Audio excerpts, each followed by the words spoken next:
Percafé is bedoeld voor als je wat stikken gaat thuis. Dat kan bijvoorbeeld een elektrisch apparaat wezen, maar dat kan ook een stoel of een ladekastje of dat kan van alles en al wat wezen.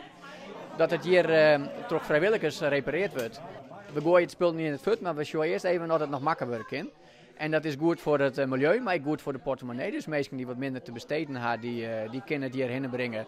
Nou, die hoeven dan net een nieuw koffiezetapparaat te kopen dat goed is. Maar die kunnen hier repareerd en wel weer mijn huis te krijgen.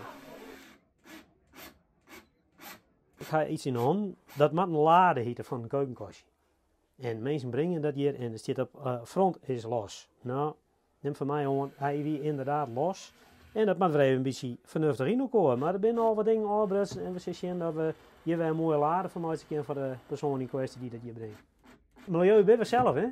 Als we denken, nou, het is tegen, smiet me voort. Ja, jou het een twaalf kans en misschien kunnen we er nog iets mee. Wat ik merk is dat mensen denken van nou, ik breng het wel heen, maar ik verwacht ze er net altijd soort van. Want stikken is stikken. En wonderbaarlijk genoeg krijgen mensen het meeste hier wel weer onder praat. En daar ben je mensen wel verrast van, hé, dat ik net toch, dat dit nog weer aan de praat te krijgen weer. Die verbazing, daar doen we het eigenlijk voor. Voilà, dit is het eindresultaat. Een laadje even op mijn maatje. Ik hoop dat de mensen wat liever met binnen. Maar ze is juist van, nou, het klinkt ook weer stevig. Het gaat weer tien, maar ze is dan.